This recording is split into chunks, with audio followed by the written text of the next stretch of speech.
Hello, I am live here. Hi, I'm Whitney Magic, and I am here on Twitter and YouTube right now. I'm getting set up on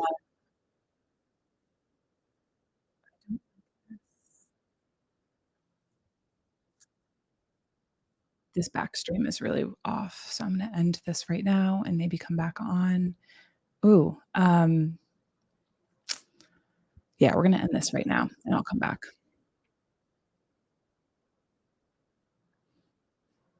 I think I figured it out.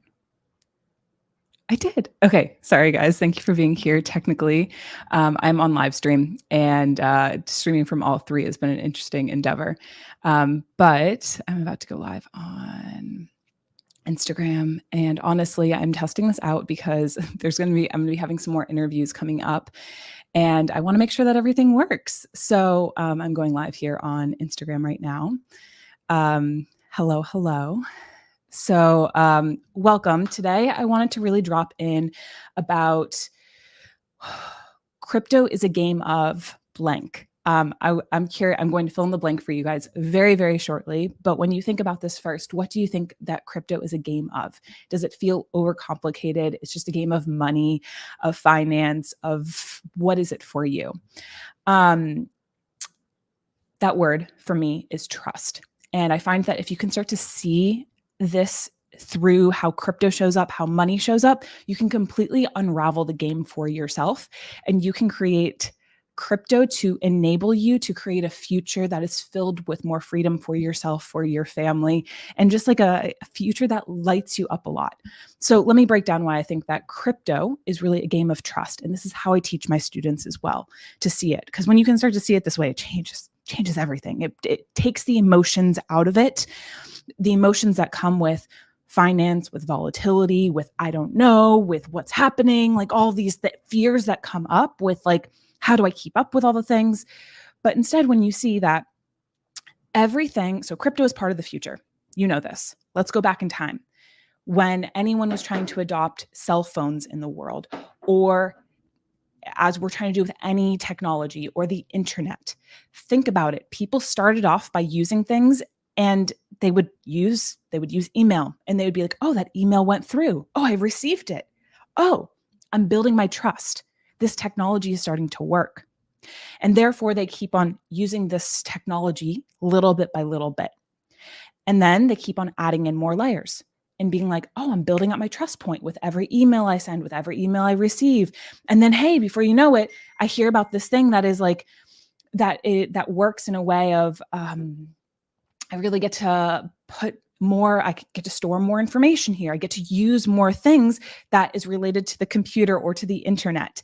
And so everything in life, anything that's part of the future is more of a game of us building our trust with this new system in our world to be like, does this actually work for me? Is it going to support me or is it going to screw me in the end?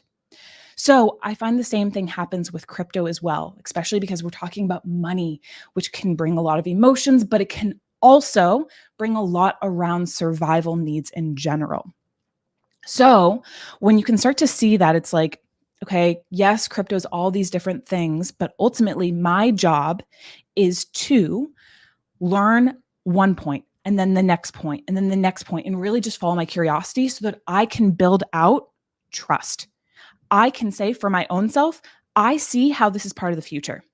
I can see all the problems with the old world system, the old financial system. I can see how corrupt things are. I can see how the dollar printing machines are not working and they just have to keep on printing. I can see how inflation is hitting. I can see how people's sentiment in the government is being lost.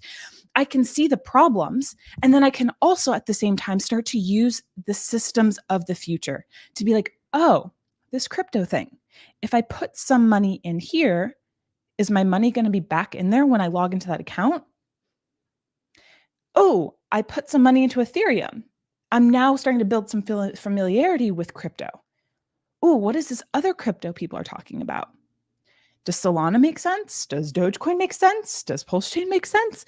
What are these things? And so as you start to put and take actions into crypto and into the future of finance, what you are doing is you are saying, I am building my trust one action at a time, one piece of information that I consume at a time.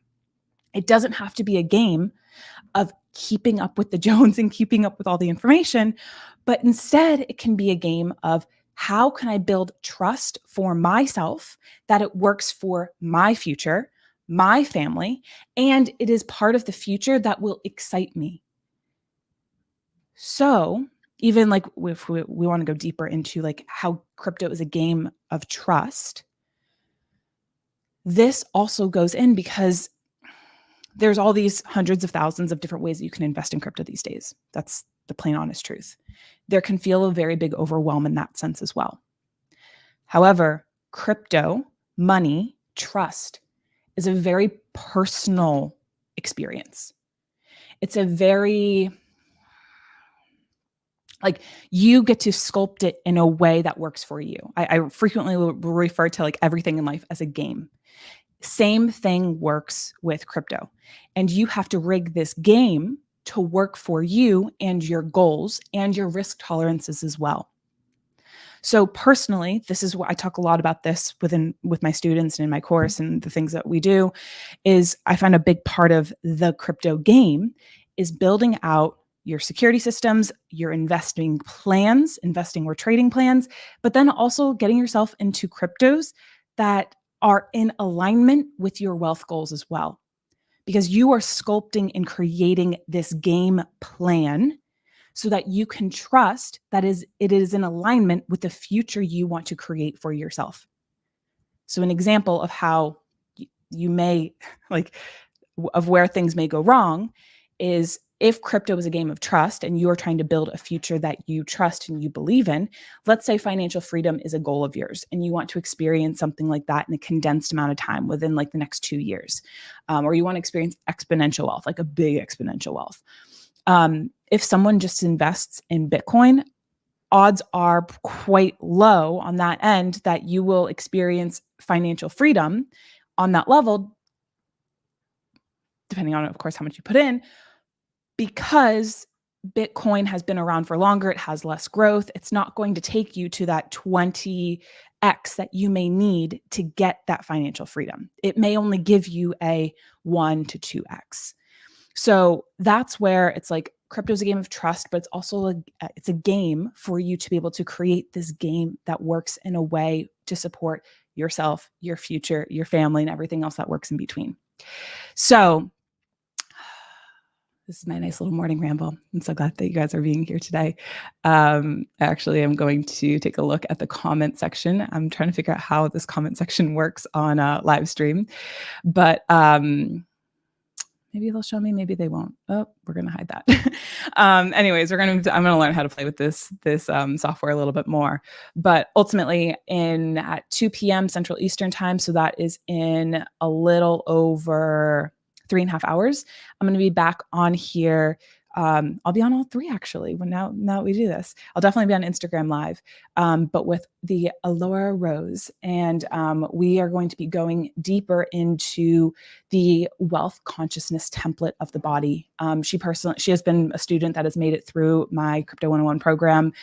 She totally got bit by the crypto bug and she's a channeler that helps. Channeler, somatic healer, works on more of the energetic and conscious body in the inner DNA that lives within our body to help clear that way, to allow more wealth to come in, to allow us to be more aligned to the future. So we can trust more in that, make more exponential wealth. And ultimately, like, it's all here on the theme of freedom. So if you're curious about this talk, I am. I am so excited with what is going to come up. We're going to be talking about why crypto, why now, all of these good things with the wealth consciousness body as well. That goes deep, and that is in the unseen, but it's the thing that we experience all the time. So if you want to come for those codes, come for that. Unlock more of that freedom for yourself. I would love to see you here. That will be 2 p.m. Central time. That would be 3 p.m. Eastern time. And I look forward to doing more little spontaneous live streams like this as well. So just remember, you don't have to feel overwhelmed with the crypto world, but instead start to see it as, how can I build more trust for myself? Even in volatile times, I'm constantly asking myself, not a matter of I need to consume all the information, but instead I'm asking myself, what do I feel unshaky with? What do I feel shaky with? And what type of information would help me trust more in my plan, trust more in my decisions. It completely changes your relationship to how you consume information and make decisions for yourself as well. And I like to say it's a really great anti-fear pill that you get to take, if that makes any sense. But anyways, without further ado, I'm going to pop on off. I have some other things to do in the world, and I look forward to seeing you all, or whoever, later this afternoon when we hop on with Alora Rose. Okay, take care. Have a great day.